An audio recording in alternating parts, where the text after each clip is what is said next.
Car dealerships move metal every day. Sedans, SUVs, muscle cars, sports coupes, you name it. For most dealers, it's just business. Get them in, get them out, and meet the sales quota. But every once in a while, a car rolls through the showroom that seems ordinary at the time, only to become a legend years later. These are the cars that didn't fly off the lot, the ones they marked down, laughed off, or couldn't wait to be rid of. Now, they're automotive gold, worth double, triple, even 10 times what they originally sold for. From Japanese tuner icons to million-dollar exotics, here are 10 cars that dealers seriously regret selling. Because hindsight is 20/20, and in this case, it's worth a fortune. Number 10. When the Toyota Supra MK4 first hit showrooms in the 90s, it was a misunderstood sports car. With its high price tag and flashy styling, many dealers found it hard to move, especially when consumers were flocking to SUVs and more practical sedans. At the time, nobody imagined that the 2JZ GT inline-6 engine would become a legend in the tuner world. Dealers routinely discounted them or sold them at a loss just to get them off the lot. Fast forward 2 decades, and those same Supras are now fetching over $100,000, with clean, unmodified examples even breaking the $200,000 mark. The rise in value, driven by JDM culture, the street racing scene, and the Cars movie fame from Fast and Furious, has left many dealers wishing they kept just one in the back of the showroom as an investment piece. Number 9. The Acura Integra Type R was one of the best handling front-wheel drive cars ever made, but when it launched in North America, many dealers didn't know how to market it. It was loud, stiff, had no sunroof, minimal sound deadening, and no leather seats, all in the name of performance.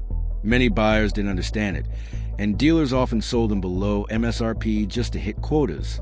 Fast forward to today, and the Type R is a JDM icon, with collectors willing to pay $60,000 to $100,000 for clean examples.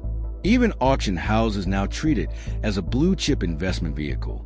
Dealers who didn't see its potential now kick themselves every time another pristine Type R pops up on Bring a Trailer for absurd amounts.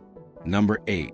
BMW only made about 6,300 units of the 1M Coupe, and it was dismissed at the time by some dealers as a parts bin special based on the 1 Series.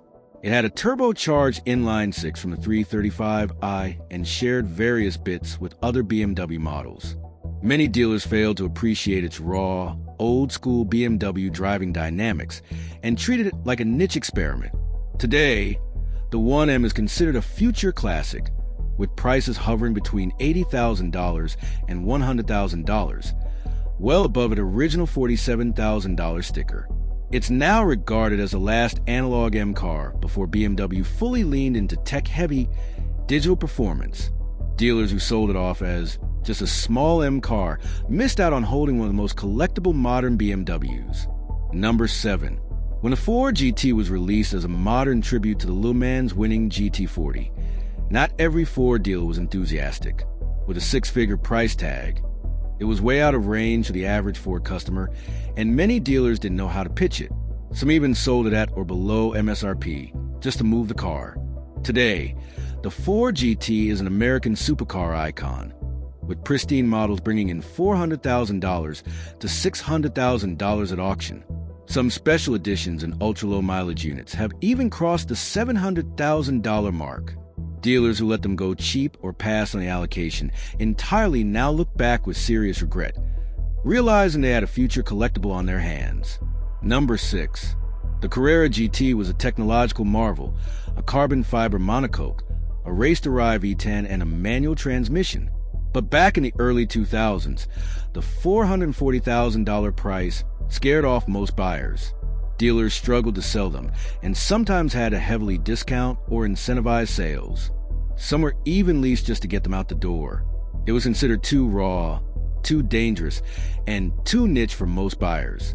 Fast forward to today, and the Carrera GT is now one of the most sought-after modern Porsches, valued between $1.5 million and $2.5 million. Its analog purity in a digital age makes it even more valuable. Dealers who couldn't wait to get rid of it now wish they kept one in the back with a car cover and a dream. Number 5. Honda's S2000 was a pure sports car with a 9,000 RPM redline and razor-sharp handling. Yet, Despite its excellence, sales began to slump in the mid-2000s. Dealers started to offer incentives and discounts just to move units, especially as the roadster market began to decline. Many viewed it as just a Honda with a high-revving gimmick. Today, the S2000 is revered among enthusiasts for its simplicity, bulletproof reliability, and unmatched driver engagement. Well-kept examples now regularly sell for $40,000 to $60,000, with ultra-low-mile AP2 club racers commanding even more. Dealers who saw it as a slow seller now realize they were sitting on a future classic. Number 4. The Dodge Viper was never meant to be a mainstream car. It was wild, brutal, and dangerous in inexperienced hands. Dealers often found them difficult to sell to the average consumer. Many Vipers sat in showrooms for months, especially the GTS coupe models. Some dealers discounted them or took trades they shouldn't have, just to make the deal work. But over time, the Viper became a symbol of unfiltered American performance, and now early GTS and ACR models are in high demand. Prices are steadily climbing, and even basic models are crossing the $100,000 mark. Dealers who once treated them like unsellable showroom trophies now wish they kept one under wraps. Number 3. The Lexus LFA was a $375,000 halo car from a brand known for sedans and hybrids, not V10 supercars. When it launched, many dealers had trouble convincing customers why a Lexus could cost more than a Ferrari. Some units were unsold for years, and even Toyota themselves had to lease them out to move inventory. Today, the LFA is one of the most celebrated modern supercars, with its F1 sounding V10 and impeccable build quality earning it cult status. Prices have skyrocketed, with recent sales exceeding $2 million. Many dealers had them in their possession and didn't recognize what they had. Now it's one of the most regretted sales in dealership history. Number 2. Though not officially sold in the US, the R34 GT-R became a legend overseas. In Japan and other right-hand drive markets, it was just a cool, high-tech sports coupe. Dealers at the time saw it as just another Skyline, and many were exported, traded cheaply, or even scrapped. Nobody foresaw the massive influence of video games, car culture, and films like Too Fast, Too Furious, which would elevate the R34 to mythic status. Now that the R34 is legal in the US under the 25-year import rule, prices have gone ballistic. Many are now selling for $250,000 to $400,000.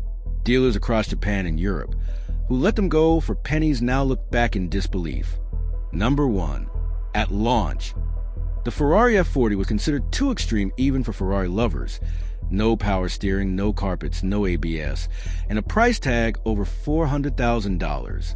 Many dealers struggled to justify the rawness of the car, especially compared to other exotic options that were more luxurious. But what was once considered a liability is now its greatest asset. The F40's brutal twin-turbo performance and analog driving experience have made it a holy grail for collectors. Today, F40s command $3 million or more, and many are appreciating even further. Dealers who once couldn't find a buyer are now kicking themselves, knowing they had the chance to hold one of the greatest Ferraris ever made.